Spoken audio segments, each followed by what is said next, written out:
ಎಲ್ರಿಗೂ ನಮಸ್ಕಾರ. ನಾನು ಇಂಟರ್ಚೇಂಜ್ ಚಾನೆಲ್ನ ಸ್ಟಾರ್ಟ್ ಮಾಡೋದಕ್ಕೆ ಅಂದರೆ ಸಾಧ್ಯ ಆದಷ್ಟು ಕೆಮಿಸ್ಟ್ರಿ ರಿಲೇಟೆಡ್ ಟಾಪಿಕ್ನ ಸಿಂಪಲಾಗಿ ಕನ್ನಡದ ಹೇಳುವಂಥ ಪ್ರಯತ್ನ ಮಾಡ್ತಿದ್ದೀನಿ. ಕೆಮಿಸ್ಟ್ರಿ ಇಷ್ಟ ಇಲ್ದಿರೋ ಕೆಮಿಸ್ಟ್ರಿ ಕಡೆಗೆ ಸೆಳೆಯುವಂಥ ಪ್ರಯತ್ನ ನಾನು ನನ್ನ ಚಾನಲಲ್ಲಿ ಮಾಡ್ತಾಯಿದ್ದೆ. ಪರ್ಟಿಕ್ಯುಲರ್ಲಿ ರೂಲ್ ಹುಡುಗರಿಗೆ, ಕನ್ನಡ ಮೀಡಿಯಂ ಹುಡುಗರಿಗೆ ಹೆಲ್ಪ್ ಆಗಲಿ ಅಂತ ಕೆಮಿಸ್ಟ್ರಿನ ಕನ್ನಡದ ಹೇಳುವಂಥ ಪ್ರಯತ್ನ ನಾನು ಮಾಡ್ತಾಯಿದ್ದೀನಿ. ಸದ್ಯಕ್ಕೆ ನೀವೇನಾದರೂ ರಾಣಿ ಚೆನ್ನಮ್ಮ ಯೂನಿವರ್ಸಿಟಿನಲ್ಲಿ ಸೆಕೆಂಡ್ ಸೆಮ್ಮಲ್ಲಿ ಫಸ್ಟ್ BSc ಸೆಕೆಂಡ್ ಸೆಮ್ಮಲ್ಲಿ ಓದ್ತಾ ಇದ್ದೀರಾ, ಕೆಮಿಸ್ಟ್ರಿನ ಒನ್ ಆಫ್ ದಿ ಮೇಜರ್ ಸಬ್ಜೆಕ್ಟಾಗಿ ತೊಗೊಂಡಿದ್ದೀರಾ ಅಂತಂದರೆ ಯೂನಿಟ್ 2ನಲ್ಲಿ ನಿಮ್ಗೆ ಆಲ್ರೆಡಿ ಗೊತ್ತಿದೆ 4 ಯೂನಿಟ್ ಇದೆ. ಯೂನಿಟ್ 1ಅಲ್ಲಿ ಅಯಾನಿಕ್ ಕೆಮಿಕಲ್ ಬಾಂಡಿಂಗ್ ಇದೆ. ಯೂನಿಟ್ 2ನಲ್ಲಿ 2 ಸಬ್ ಡಿವಿಷನ್ ಬರುತ್ತೆ. ಒಂದು ಅಯಾನಿಕ್ ಈಕ್ವಿಲಿಬ್ರಿಯಾ, ಇನ್ನೊಂದು ಕೆಮಿಕಲ್ ಈಕ್ವಿಲಿಬ್ರಿಯಾ ಅಂತ. ಯೂನಿಟ್ 3ನಲ್ಲೂ ಮತ್ತೆ 2 ಯೂನಿಟ್ ಬರುತ್ತೆ, ಹ್ಯಾಲೈಡ್ಸ್ ಬರುತ್ತೆ ಮತ್ತು ಸ್ಪೆಕ್ಟ್ರೋಸ್ಕೋಪಿ ಬರುತ್ತೆ, UV ಸ್ಪೆಕ್ಟ್ರೋಸ್ಕೋಪಿ ಇದೆ. ಯೂನಿಟ್ 4ಅಲ್ಲಿ ನಿಮಗೆ ಆಲ್ಡಿಹೈಡ್ಸು, ಕೀಟೋನ್ಸು, ಕಾರ್ಬಾಕ್ಸಿಲಿಕ್ ಆ್ಯಸಿಡ್ಸು, ಈಥರ್ಸು, ಎಪಾಕ್ಸೈಡ್ಸು ಈ ಥರ ನಿಮಗೆ ಸಿಲೆಬಸ್ ಇದೆ.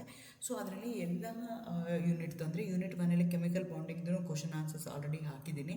ಅದೇ ಥರ ಯೂನಿಟ್ 3ನಲ್ಲಿ ತೊಗೊಂಡ್ರೆ halides, alkyl and aryl halides ಇರ್ಬೋದು, ಅಥವಾ UV ವಿಸಿಬಲ್ ಸ್ಪೆಕ್ಟ್ರೋಸ್ಕೋಪಿ ಇರ್ಬೋದು. ಯೂನಿಟ್ಗೆ 4ಗೆ ಬಂದರೆ ಆಲ್ಡಿಹೈಡ್ಸ್ ಇರ್ಬೋದು, ಕೀಟೋನ್ಸ್ ಇರ್ಬೋದು, ಕಾರ್ಬಾಕ್ಸಿಲಿಕ್ ಆ್ಯಸಿಡ್ಸ್ ಇರ್ಬೋದು, ಈಥರ್ಸ್ ಆ್ಯಂಡ್ ಎಸ್ಟರ್ಸ್ ಇರ್ಬೋದು. ಅದನ್ನೆಲ್ಲ ಆಲ್ರೆಡಿ ನಾನು ಅಪ್ಲೋಡ್ ಮಾಡಿದ್ದೀನಿ. ಸೊ ಇವಾಗ ನಾನು ಯೂನಿಟ್ 2ದು ಮಾಡ್ತಾ ಇದ್ದೀನಿ. ಯೂನಿಟ್ 2ನಲ್ಲಿ 2 ಸಬ್ ಟಾಪಿಕ್ ಬರುತ್ತೆ. ಒಂದು ಅಯಾನಿಕ್ ಈಕ್ವಿಲಿಬ್ರಿಯಾ ಅಂತ, ಇದಾದಮೇಲೆ ನಾನು ಕೆಮಿಕಲ್ ಈಕ್ವಿಲಿಬ್ರಿಯಾ ಅಂತ ಅದನ್ನು ಇವತ್ತೇ ಅಪ್ಲೋಡ್ ಮಾಡ್ತಾ ಇದ್ದೀನಿ. ಸೊ ನಿಮಗೆ ಎಕ್ಸಾಮ್ಗೆ ಓದ್ಕೊಳ್ಳೋಕ್ಕೆ ಈಸಿ ಆಗುತ್ತೆ ಅಂತ. 12th ಆ್ಯನ್ಯುವಲ್ ಎಕ್ಸಾಮ್ ಇದೆ, ಅದಕ್ಕಿಂತ ಮುಂಚೆ ನಿಮಗೆ ಕಳಿಸಿದ್ರೆ ಈಸಿ ಆಗುತ್ತೆ ಅಂತ. ಇದಾದಮೇಲೆ ಕ್ವಶನ್ ಪೇಪರ್ ಪ್ಯಾಟ್ರನ್ ನಿಮ್ಗೆ ಹೆಂಗಿತ್ತಲ್ಲ ಫಸ್ಟ್ BScನಲ್ಲಿ ಫಸ್ಟ್ ಸೆಮ್ಮಲ್ಲಿ ಅದೇ ಥರ ಇರುತ್ತೆ. ಮರ್ತೋಗಿದ್ದೀರಾ, ಮತ್ತೊಂದು ಸಲ ಅಪ್ಲೋಡ್ ಮಾಡಿ ಅಂತ ಕೇಳ್ತಾ ಇದ್ದೀರಾ. ಹಾಗಾಗಿ ಅದನ್ನು ಇದಾದಮೇಲೆ ಅಪ್ಲೋಡ್ ಮಾಡೋಣ ಅಂತ ಅಂದ್ಕೊಳ್ತಾ ಇದ್ದೀನಿ, ಮಾಡೆಲ್ ಕ್ವಶನ್ ಪೇಪರ್ ಅಂತ. ಎಗೇನ್ ವೆಲ್ಕಮ್ ಟು ಕೆಂಚಾಯ. ನನ್ನ ಚಾನಲ್ನ ಸಬ್ಸ್ಕ್ರೈಬ್ ಮಾಡಿ, ಶೇರ್ ಮಾಡಿ. ನಿಮಗೆ ಎಲ್ಲ ವೀಡಿಯೋಸ್ ಅಂದರೆ ಈಗ ನಿಮಗೆ 4 ಯೂನಿಟ್ದು ಎಲಾಬ್ರೇಟಾಗಿ ಆಲ್ರೆಡಿ ನಾನು ವೀಡಿಯೋಗಳನ್ನ ಹಾಕಿದ್ದೀನಿ.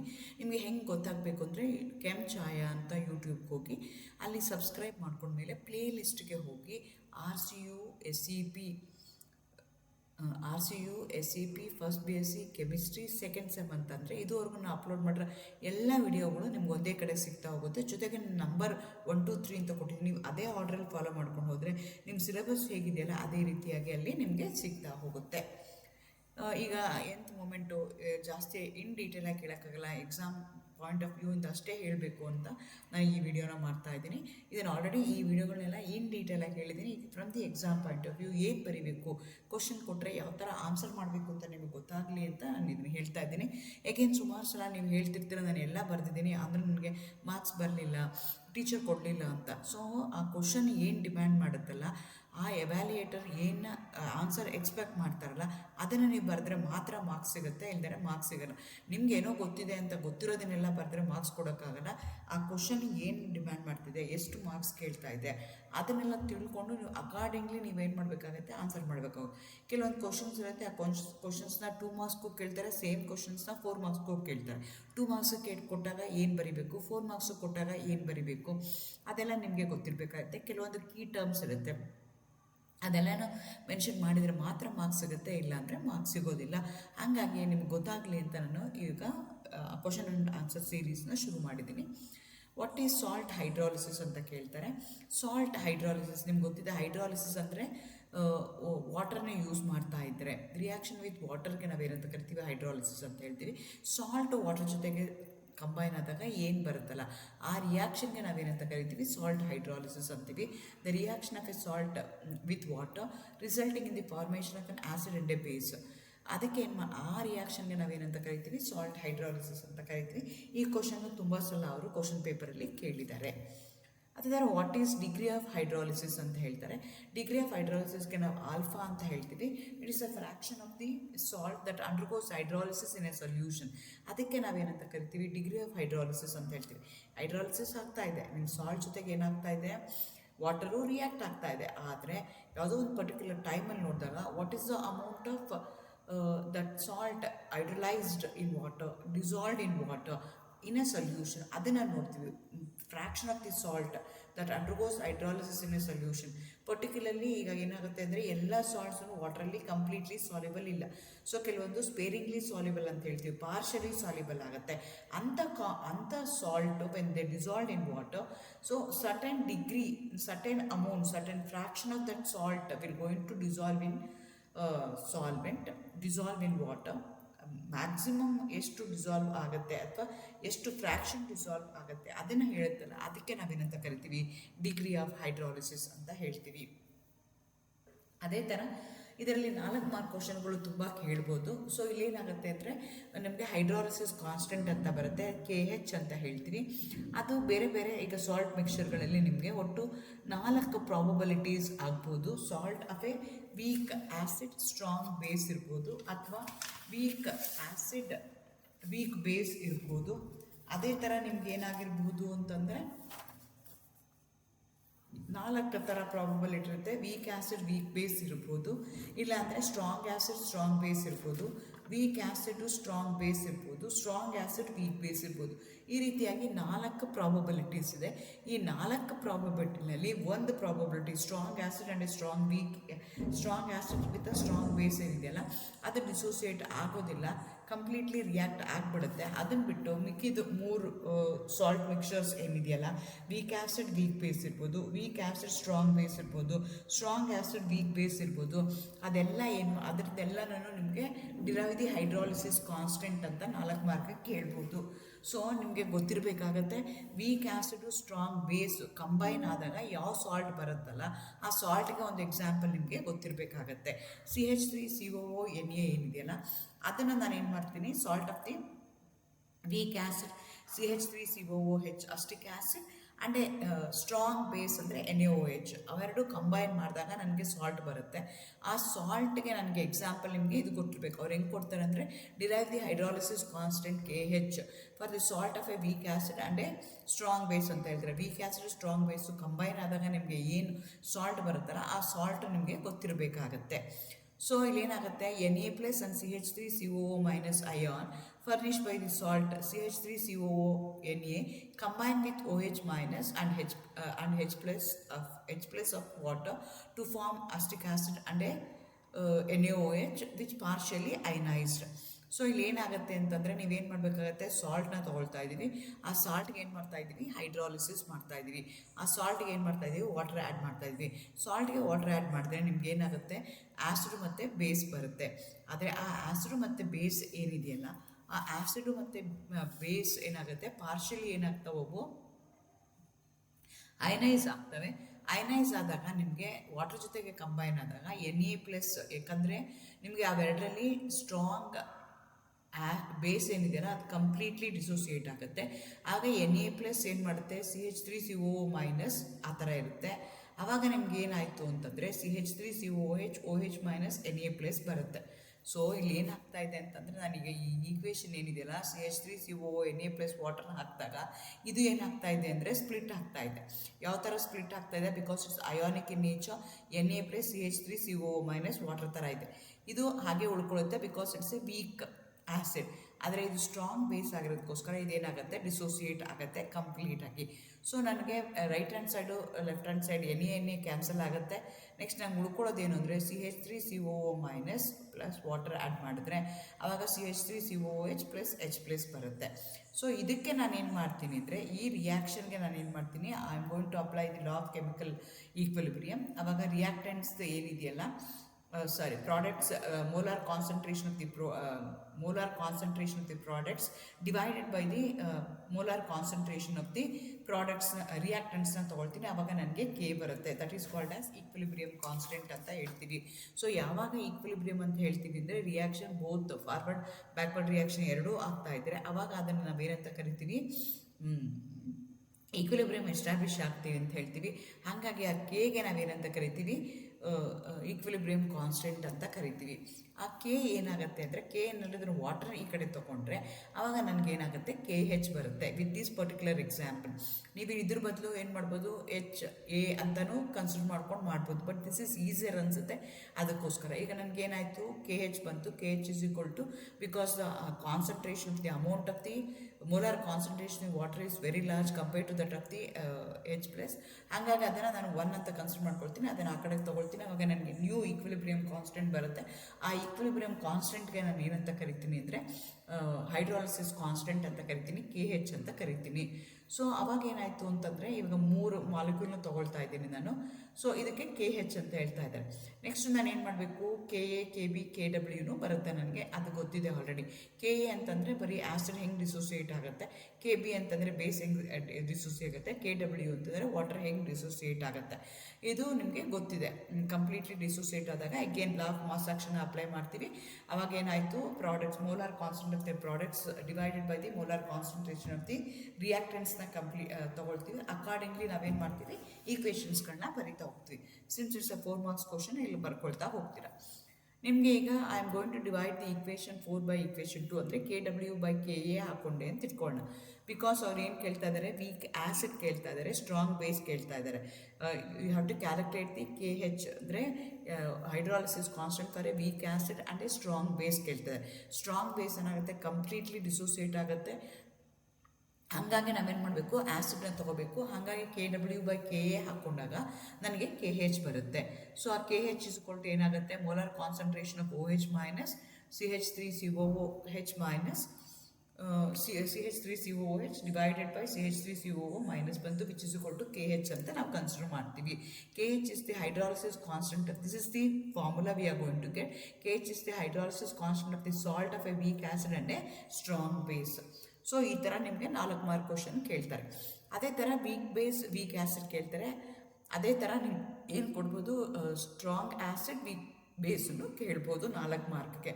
ಅದಕ್ಕೆ ಎಕ್ಸಾಂಪಲ್ ಯಾವುದು ಅಂತ ಗೊತ್ತಿರಬೇಕು. ಸೇಮ್ ವೇ ಅಲ್ಲಿ ಹಿಂಗೆ ಹೇಳಿದ್ದೀನಲ್ಲ, ಏನೇ ಸಿಮಿಲಾ ಮ್ಯಾನು ಎಕ್ಸಾಕ್ಟ್ಲಿ ಅದೇ ಥರ ಮಾಡ್ತಾ ಹೋಗ್ತಾರೆ. ಯಾವುದು ವೀಕ್ ಇರುತ್ತಲ್ಲ ಅದನ್ನು ನೀವು ಕನ್ಸಿಡರ್ ಮಾಡ್ಕೋಬೇಕಾಗತ್ತೆ. ಬಿಕಾಸ್ ವೀಕ್ ಆಗಿರುವಂಥದ್ದು ಡಿಸೋಸಿಯೇಟ್ ಕಂಪ್ಲೀಟಾಗಿ ಆಗಲ್ಲ, ಸ್ಟ್ರಾಂಗ್ ಆಗಿರೋದು ಕಂಪ್ಲೀಟಾಗಿ ಡಿಸೋಸಿಯೇಟ್ ಆಗಿಬಿಡುತ್ತೆ. ಆದರೆ ಈ ಕೇಸಲ್ಲಿ ಏನು ಮಾಡ್ತಾ ಇದ್ದೀವಿ, ಎರಡೂ ವೀಕ್ ಇದೆ. ಹಾಗಾಗಿ ಏನಾಗ್ತಾ ಇದೆ ಅಂದರೆ CH3COO NH4 ಏನಿದೆಯಲ್ಲ, weak acid and weak base acetic acid CH3COOH plus sodium ammonium hydroxide ಎರಡು ಕಂಬೈನ್ ಮಾಡಿದಾಗ ನಂಗೆ ಬರೋವಂಥ ಸಾಲ್ಟ್ ಏನಂತ ಕರಿತೀನಿ, salt of a weak base and a weak acid ಅಂತ ಕರಿತಾ ಇದ್ದೀನಿ. ಇಲ್ಲಿ ಏನಾಗ್ತಿದೆ, NH4 plus CH3COO minus ions furnish by the salt CH3COO NH4 plus combine with OH minus and H plus of water to form ammonium hydroxide and acetic acid which are partially ಅಯನೈಸ್ಡ್ ಅಂತ ಹೇಳ್ತಾ ಇದ್ದೀವಿ. So ನೀವು hydrolysis constant ಆಗಿರ್ಬೋದು ಅಥವಾ degree of hydrolysis ಆಗಿರ್ಬೋದು, ಇದೆಲ್ಲನೂ sparingly soluble ಸಾಲ್ಟ್ಗಷ್ಟೇ ನಾವು consider ಮಾಡ್ತೀವಿ. ಸೊ ಇವಾಗ ನಾವೇನು ಮಾಡ್ತೀನಿ, law of mass action apply ಮಾಡ್ತೀನಿ. ಲಾಸ್ಟ್ ಟೈಮ್ ಹೆಂಗೆ ಅಪ್ಲೈ ಮಾಡೋದು ಅದೇ ಥರ. ಸೊ ನನಗೆ KH ವ್ಯಾಲ್ಯೂ ಈ ಥರ ಬರುತ್ತೆ. KH is called as hydrolysis constant ಅಂತ ಹೇಳ್ತೀವಿ. ಅದನ್ನೆಲ್ಲ ಏನು ಮಾಡ್ತೀನಿ, ನಾನು ಈ ಥರ ಸ್ಪ್ಲಿಟ್ ಮಾಡ್ಕೊಳ್ತೀನಿ. ಏಕೆನ್ KA KB KW ಹಾಕ್ಕೊಳ್ತೀನಿ. ಇಲ್ಲೇನು ಮಾಡಬೇಕು, ನಾನು KW divided by KA into KB. ಅಲ್ಲಿ ನಾನು KW ಬೈ KA ತೊಗೊಂಡಿದ್ದೆ because it was a weak acid, strong base ಇತ್ತು. ಆದರೆ ಎರಡೂ ವೀಕ್ ಇರೋದಕ್ಕೋಸ್ಕರ KA ಬೈ KB ಹಾಕ್ಕೊಳ್ತೀನಿ. ಅದನ್ನು ಸಾಲ್ವ್ ಮಾಡ್ತೀನಿ. ಅದು ಸಾಲ್ವ್ ಮಾಡಿದಾಗ ನನಗೇನು ಬರ್ತಲ್ಲ, ಅದಕ್ಕೆ ನಾನೇನಂತ ಕರಿತೀನಿ, KH ಅಂತ ಕರಿತೀನಿ. KH is hydrolysis constant of a salt of a weak acid and a weak base. So ಅದನ್ನು ನೀವು ಸಬ್ಸ್ಟಿಟ್ಯೂಟ್ ಮಾಡಿ ಕ್ಯಾನ್ಸಲ್ ಔಟ್ ಮಾಡಿ ಹೇಗಾಗುತ್ತೆ ಅದನ್ನು ಇಲ್ಲಿ ಬರೀಬೇಕಾಗತ್ತೆ. ಅದೇ ಥರ ಸ್ಟ್ರಾಂಗ್ ಆ್ಯಸಿಡ್ ವೀಕ್ ಬೇಸ್ನ ಕೊಡ್ತಾ ಇದ್ದಾರೆ. Ammonium chloride is an example. ಅದು ಇದೇ ಥರ ಮೇಲೆ ನಾನು ಹಿಂಗೆ ಹೇಳಿದ್ನಲ್ಲ ಅದೇ ಥರನೇ ಆಗುತ್ತೆ. ಇಲ್ಲಿ ಅಗೇನ್ KA KB KW ನೀವು ಅದನ್ನು ಕ್ಯಾಲ್ಕುಲೇಟ್ ಮಾಡ್ಕೋಬೇಕಾಗುತ್ತೆ. KW by KB will going to give KH ಅಂತ ಹೇಳ್ತೀವಿ. ಯಾವುದು ವೀಕ್ ಆಗಿರುತ್ತಲ್ಲ ಅದನ್ನು ನೀವು ಕನ್ಸಿಡರ್ ಮಾಡ್ಕೋಬೇಕು. ಆವಾಗ ನಿಮ್ಗೆ ಏನಾಗುತ್ತೆ, salt of the strong hydrolysis constant of the salt of the strong acid weak base ಬರ್ತಾ ಹೋಗುತ್ತೆ. ಇದರ ಮೂರಲ್ಲಿ ಯಾವ್ದಾದ್ರು ಒಂದನ್ನು ಕೇಳ್ತಾರೆ, ಒಂದು ಅರ್ಥ ಮಾಡಿಕೊಂಡ್ರೆ ಮಿಕ್ಕಿದೆಲ್ಲ ಈಸಿಯಾಗಿ ನೀವು ಬರೆಯೋದಕ್ಕೆ ಆಗುತ್ತೆ. ಅದೇ ಥರ explain the concept of degree of hydrolysis, how it is related to hydrolysis constant ಅಂತ ಕೇಳ್ತಾ ಇದ್ದಾರೆ. ನಾನು ಮುಂಚೆನೇ ಹೇಳ್ದಂಗೆ ಡಿಗ್ರಿ ಆಫ್ ಹೈಡ್ರಾಲಿಸಿಸ್ ಅಂದರೆ it's a fraction of the salt that going to undergo dissolved in water. ಅದಕ್ಕೆ ನಾವೇನಂತ ಕರಿತೀವಿ, ಡಿಗ್ರಿ ಆಫ್ ಹೈಡ್ರಾಲಿಸಿಸ್ ಅಂತ ಕರಿತೀವಿ. ಸೊ ಡಿಗ್ರಿ ಆಫ್ ಹೈಡ್ರಾಲಿಸಿಸು ಮತ್ತು ಹೈಡ್ರಾಲಿಸಿಸ್ ಕಾನ್ಸ್ಟೆಂಟ್ಗೆ ಹೆಂಗೆ ರಿಲೇಷನ್ಶಿಪ್ ಇದೆ ಅಂತಂದರೆ, ನಾನು ಮುಂಚೆನೇ ಹೇಳ್ದಂಗೆ 4 ಥರ ಸಾಲ್ಟ್ ಫಾರ್ಮೇಷನ್ ಆಗುತ್ತೆ. ಬಟ್ ಅದರಲ್ಲಿ ಸ್ಟ್ರಾಂಗ್ ಆ್ಯಸಿಡ್ ಸ್ಟ್ರಾಂಗ್ ಬೇಸ್ ಏನಾಗುತ್ತೆ ಅಂದರೆ ಅಲ್ಲಿ ಹೈಡ್ರಾಲಿಸಿಸ್ ಆಗಲ್ಲ, ಯಾಕಂದರೆ ಕಂಪ್ಲೀಟ್ಲಿ ಡಿಸೋಸಿಯೇಟ್ ಆಗಿಬಿಡುತ್ತೆ. ಆದರೆ ವೀಕ್ ಆ್ಯಸಿಡು ಸ್ಟ್ರಾಂಗ್ ಬೇಸ್ ಇರ್ಬೋದು. ಸ್ಟ್ರಾಂಗ್ ಆ್ಯಸಿಡು ವೀಕ್ ಬೇಸು ವೀಕ್ ಆ್ಯಸಿಡ್ ಇತ್ತು ಅಂದರೆ ದೇ ಅಂಡರ್ಗೋ ಹೈಡ್ರಾಲಿಸಿಸ್. ಆವಾಗ ಕೆ ಎಚ್ ವ್ಯಾಲ್ಯೂ ಏನಾಗುತ್ತೆ ಅಂತ, ವೀಕ್ ಆ್ಯಸಿಡ್ ಇತ್ತು ಅಂದರೆ ಕೆ ಎಚ್ ಇಸ್ಕೊಂಡು KW/KA ಅಂತ ಹೇಳ್ತೀವಿ. ಯಾವುದು ವೀಕ್ ಇರುತ್ತಲ್ಲ ಅದನ್ನು ತೊಗೊಳ್ತೀವಿ. KW ಅಂತಂದರೆ it's equilibrium constant of water ಅಂತ ಕನ್ಸಿಡರ್ ಮಾಡ್ತೀವಿ. ಆ ಥರ ಸ್ಟ್ರಾಂಗ್ ಆ್ಯಸಿಡ್ ವೀಕ್ ಬೇಸ್ ಇದೆ. ಇಲ್ಲಿ ಯಾವುದು ವೀಕ್ ಇದೆ, ಬೇಸ್ ವೀಕ್ ಇದೆ, KH KW/KB ಬರುತ್ತೆ. ಎರಡೂ ವೀಕ್ ಇದ್ದಾಗ KW KA × KB ಹಾಕ್ಕೊಳ್ತೀವಿ. ಸೊ ನನಗೆ ಆಲ್ಫಾ ಬೇಕು ಅಂದರೆ alpha is called as fraction of the hydrolysis that undergo. Alpha is equal to root of KW C into KA for the weak acid and a strong base ಇದೆ. ಅದೇ ಥರ strong acid weak ಬೇಸ್ಗೆ KW is equal to C into KB ಆಗುತ್ತೆ. Weak acid weak ಬೇಸ್ಗೆ root of KW into KA into KB ಆಗುತ್ತೆ. So ಈ ರೀತಿಯಾಗಿ ನಿಮಗೆ ಫಾರ್ಮುಲಾ ಇರುತ್ತೆ. ಇದನ್ನೆಲ್ಲ ಇನ್ ಡೀಟೇಲಾಗಿ ಆಲ್ರೆಡಿ ವಿಡಿಯೋದಲ್ಲಿ ನಾನು ಹೇಳಿದ್ದೀನಿ. ನಾನು ಮುಂಚೆನೇ ಹೇಳ್ದಂಗೆ ನೆನ್ನೆ ಅಥವಾ ಹಿಂದಿನ ವಿಡಿಯೋದಲ್ಲೇ ಹೇಳ್ದಂಗೆ ನೀವೀಗ ಹೆಂಗೆ ಮಾಡ್ತಾ ಇದ್ದೀರಿ ಅಂದರೆ ಎಕ್ಸಾಮ್ಗೆ ಪ್ರಿಪೇರ್ ಆಗ್ತಾ ಇದ್ದೀರಾ ಅಂತಂದರೆ ಸಬ್ಜೆಕ್ಟ್ನ ಇನ್ ಡೀಟೇಲು ಓದೋದು ಕಷ್ಟ ಆಗುತ್ತೆ. ಸೊ ಅಲ್ಲಿ ಕ್ರಿಕೆಟ್ ಮ್ಯಾಚಲ್ಲಿ ಕನ್ಸಿಡರ್ ಮಾಡಿಕೊಂಡ್ರೆ ಡೇ ಮ್ಯಾಚ್ ಅಂತ ಇರ್ತವೆ, ಟೆಸ್ಟ್ ಸೀರೀಸ್ ಅಂತ ಹೇಳ್ತೀವಿ. ಟೆಸ್ಟ್ಗಳಂತಂದ್ರೆ 5 ದಿವಸ ಆಡ್ತಾರೆ. ಅದೇ ಥರ 2020 ಸೀರೀಸ್ ಇದೆ, 10 ಸೀರೀಸ್ ಇದೆ, IPL ಇದೆ. ಹಾಗೆ ಬೇರೆ ಬೇರೆ ಫಾರ್ಮ್ಯಾಟ್ ಇರುತ್ತೆ. ಲೈಕ್ ಸೇಮ್ ಕ್ರಿಕೆಟನ್ನೇ, ಸೇಮ್ ಸಬ್ಜೆಕ್ಟನ್ನೇ ನಿಮಗೆ ಎಷ್ಟು ಟೈಮ್ ಇದೆ ಅನ್ನೋ ಬೇಸಿಸ್ ಮೇಲೆ ನೀವು ಮಾಡಬೇಕಾಗತ್ತೆ. ಸೊ ಈಗ ನಂಗೆ ಟೈಮ್ ಇಲ್ಲ, ಓದೋಕ್ಕಾಗಲ್ಲ ಅಂತಂದರೆ ಈ ಫಾರ್ಮುಲಾಗಳನ್ನೆಲ್ಲ ನೀವೇನು ಮಾಡಬೇಕಾಗತ್ತೆ, ಗಟ್ ಮಾಡಿಕೊಂಡು ಎಕ್ಸಾಮಲ್ಲಿ ರೀಪ್ರೊಡ್ಯೂಸ್ ಮಾಡಬೇಕಾಗತ್ತೆ. Derive an expression for pH of a weak acid and strong base ಅಂತ ಕೇಳ್ತಾರೆ. ಇದು 5 ಮಾರ್ಕ್ಸ್ಗೆ ಇರುತ್ತೆ. ಇದೂ ಅಷ್ಟೇ ನಿಮಗೆ 3 ಪ್ರಾಬಬಿಲಿಟೀಸ್ ಏನಿದೆಯಲ್ಲ ಆ 3 ಪ್ರಾಬಬಿಲಿಟಿನಲ್ಲಿ ಯಾವ್ದು ಬೇಕಾದ್ರೂ ಕೇಳ್ಬೋದು. 2 ವೀಕ್ ಇರ್ಬೋದು ಅಥವಾ 1 ವೀಕು ಇನ್ನೊಂದು ಸ್ಟ್ರಾಂಗ್ ಇರ್ಬೋದು. ಆವಾಗೂ ನಿಮಗೆ ಈ ಪ್ರಾಬ್ಲಮ್ ಕೇಳ್ತಾನೆ 5 ಮಾರ್ಕ್ಸ್ಗೆ. ಈಗ ನಾನು ಏನು ಮಾಡ್ತಾ ಇದ್ದೀನಿ, ಜನರಲ್ ಈಕ್ವೇಷನ್ ತೊಗೊಳ್ತಾ ಇದ್ದೀನಿ. pH for a weak acid and strong base ಅಂತ HA ತೊಗೊಳ್ತಾ ಇದ್ದೀನಿ. ಅದು ಡಿಸೋಸಿಯೇಟ್ ಆಗಿ ಏನು ಮಾಡ್ತಾ ಇದೆ, H+ ಮತ್ತು A- ಬರ್ತಿದೆ. KA ಕ್ಯಾಲ್ಕುಲೇಟ್ ಮಾಡ್ಕೊಳ್ತೀನಿ, ಅದರಿಂದ H+ ಕ್ಯಾಲ್ಕುಲೇಟ್ ಮಾಡ್ತೀನಿ. ಬಿಕಾಸ್ ಐ ವಾಂಟ್ pH ಬೇಕು. ಹಾಗಾಗಿ ಏನು ಮಾಡ್ತೀನಿ, H+ನ ತೊಗೊಳ್ತೀನಿ. H+ is equal to KA into HA divided by that's a molar concentration of A- ಹಾಕೊಳ್ತಾ ಇದ್ದೀನಿ. ಲಾ ಆಫ್ ಮಾಸ್ ಆ್ಯಕ್ಷನ್ ಹಾಕೊಳ್ತೀನಿ. ರಿಯಾಕ್ಟೆಂಟ್ಸ್ದು ಕೆಳಗಡೆ ಬರುತ್ತೆ, ಪ್ರಾಡಕ್ಟ್ಸ್ದು ಮೇಲ್ಗಡೆ ಬರುತ್ತೆ. ಅವಾಗ H+ ತೊಗೊಂಡ್ರೆ ನಾನು ಈಗ ಇನಿಷಿಯಲ್ ಕಾನ್ಸಂಟ್ರೇಷನ್ C ಆಲ್ಫಾ ಅಂತ ತೊಗೊಳ್ತೀನಿ. ಆವಾಗ A- ಏನಾಗುತ್ತೆ, 1 - ಆಲ್ಫಾ ಆಗುತ್ತೆ. ಆವಾಗ H+ is equal to KA into alpha ಆಗುತ್ತೆ. Alpha is equal to root KA/C into KA. ಇದು ನಿಮಗೆ ಆಲ್ರೆಡಿ ಹೇಳಿದ್ದೀನಿ ನಾನು, ಡಿಗ್ರಿ ಆಫ್ ಡಿಸೋಸಿಯೇಷನ್ ಅಂತ. ಸೊ ಅದರಲ್ಲಿ ನಿಮ್ಗೆ ಏನು ಬೇಕೀಗ, H+ ಬೇಕು. H+ is equal to KA, ಇದನ್ನು ಹೊರಗಡೆ ತೆಗಿತೀನಿ. KWC into KA ಆಗುತ್ತೆ. ಇಲ್ಲಿ H+ is equal to KA into alpha ಇದೆ. ಆಲ್ಫಾ ವ್ಯಾಲ್ಯೂ ಏನಿದೆ ಅದನ್ನು ಸಬ್ಸ್ಟಿಟ್ಯೂಟ್ ಮಾಡ್ತೀನಿ. ಅವಾಗ ಆಯಿತು. ಈ KAನ ನಾನು ಒಳಗಡೆ ತೊಗೊಂಡ್ರೆ ಅವಾಗ ಏನಾಯಿತು ಅಂದರೆ H+ is equal to KA into KW divided by C ಆಯಿತು. ನನಗೆ H+ ಬೇಕು ಅಂದರೆ KA to the power of half KW to the power of half divided by C half ಆಗುತ್ತೆ.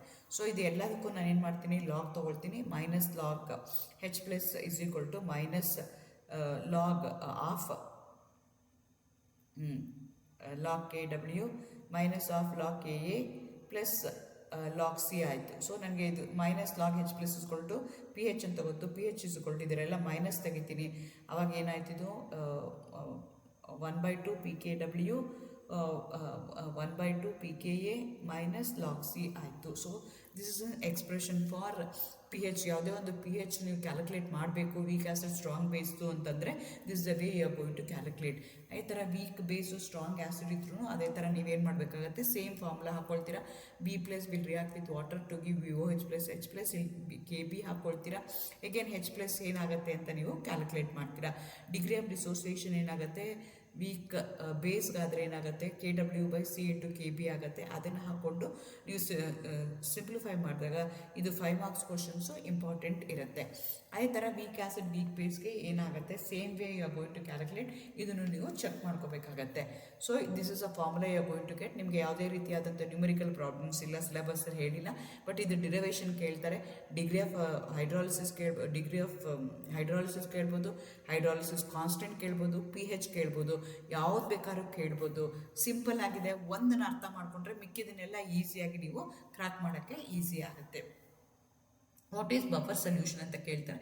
Buffer solution is a solution which doesn't alter the the P H even adding a small amount of acid or a base, ಅದಕ್ಕೆ ನಾವೇನಂತ ಕರಿತೀವಿ buffer solution ಅಂತ ಹೇಳ್ತೀವಿ.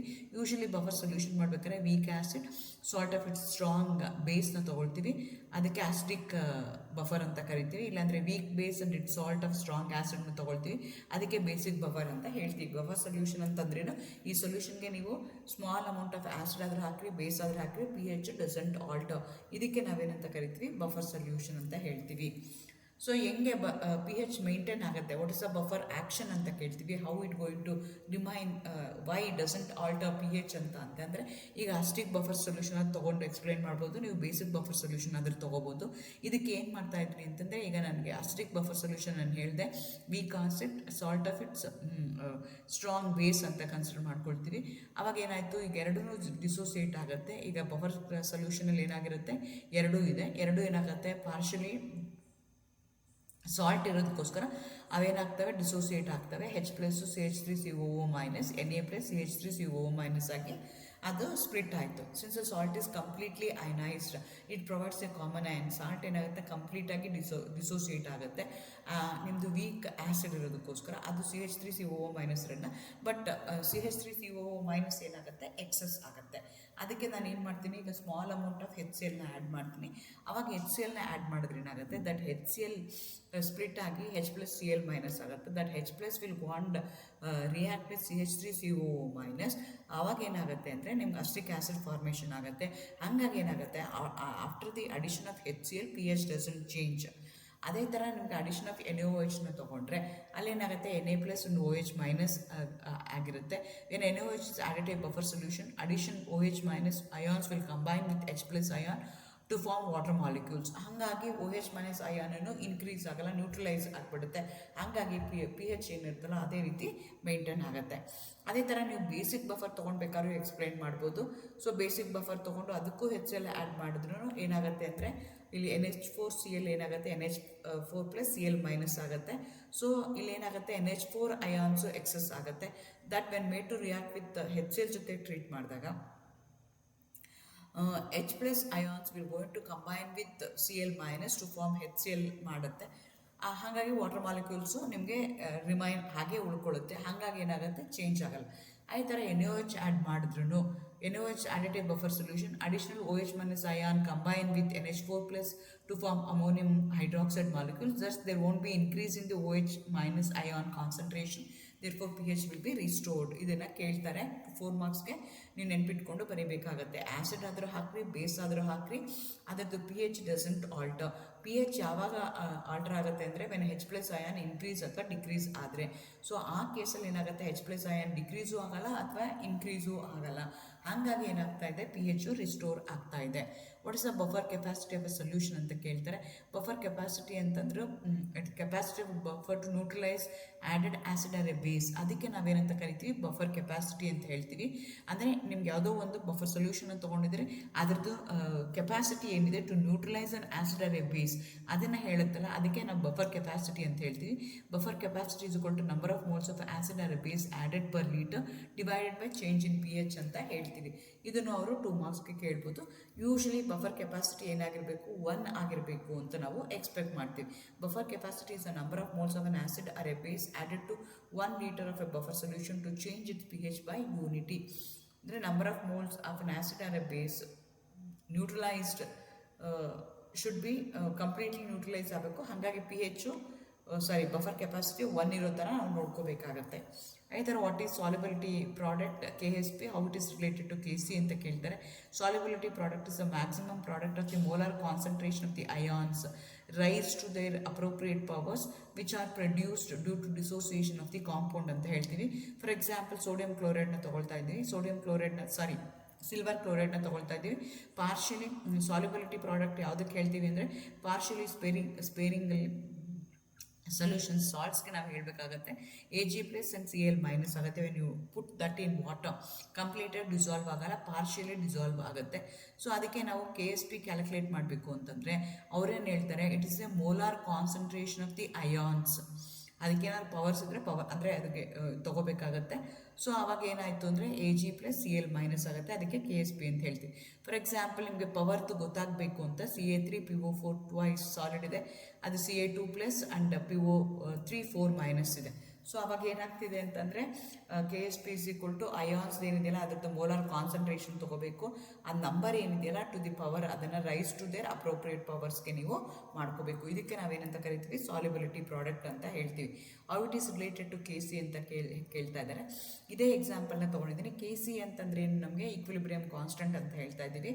So AG + CL - reactance ಏನಾಯಿತು, KC ನಿಮ್ಗೆ ಗೊತ್ತು, AG + CL - ನಮ್ಗೆ already molar ಕಾನ್ಸಂಟ್ರೇಷನ್ಗೆ ನಾನು KSP ಅಂತ ಗೊತ್ತಿದೆ. ಹಾಗಾಗಿ KSP = KC × AgCl ಅಂತ ಹೇಳ್ತೀವಿ, ಈ ರೀತಿಯಾಗಿ ಹೇಳ್ತೀವಿ. ಸೊ ಅದೇ ಥರ how it KSP related to solubility of the sparingly soluble salt ಅಂತ ಕೇಳ್ತಾರೆ. ಅದೇ ಥರ ಹಾಕೊಳ್ತಾ ಇದ್ದೀವಿ. Sparingly S moles of AgCl dissolves to give S moles of Ag+ and S moles of Cl- at equilibrium ಅಂತ ಹೇಳ್ತಾ ಇದ್ದೀವಿ. ಹಾಗಾಗಿ KSP = S × S ಮಾಡಿದಾಗ S² ಬಂತು, S = √KSP ಅಂತ ಹೇಳ್ತೀವಿ. ಇದನ್ನೆಲ್ಲ ನಾನು ಆಲ್ರೆಡಿ ಇನ್ ಡೀಟೇಲ್ ಆಗಿ ವಿಡಿಯೋ ಮಾಡಿದಾಗ ಹೇಳಿದ್ದೀನಿ. ಇಲ್ಲಿ ಸಿನ್ಸ್ ನಾನು ಇದನ್ನೇ ಹೇಳ್ಕೊಂಡು ಕೂತ್ಕೊಂಡ್ರೆ ಸ್ಪೇರಿಂಗ್ಲಿ ಸಾಲ್ಯುಬಲ್ ಸಾಲ್ಟ್ ಅಂದರೆ ಏನು, ಸಾಲ್ಯುಬಿಲಿಟಿ ಕಾನ್ಸ್ಟೆಂಟ್ ಅಂದರೆ ಏನು, ಅದೇ ಥರ ಅದನ್ನೆಲ್ಲ ಹೇಳ್ತಾ ಕೂತ್ರೆ ತುಂಬ ಟೈಮ್ ಆಗುತ್ತೆ, ಎಲ್ಲ ಕ್ವಶನ್ಸು ಕವರ್ ಮಾಡೋಕ್ಕಾಗಲ್ಲ. ನೀವು ಅರ್ಥ ಆಗಬೇಕು ಅಂದರೆ ಆ ವಿಡಿಯೋಗಳಿಗೆ ಹೋಗಿ ನೀವು ನೋಡ್ಬೋದು. ನಾನು ಮುಂಚೆನೇ ಹೇಳ್ದಂಗೆ ಎಕ್ಸಾಮ್ ಪಾಯಿಂಟ್ ಆಫ್ ವ್ಯೂ ಏನು ಬೇಕೋ ಅದನ್ನು ಮಾತ್ರ ಇಲ್ಲಿ ಎಕ್ಸ್ಪ್ಲೈನ್ ಮಾಡ್ತಾ ಇದ್ದೀನಿ. All the best, good luck, thank you.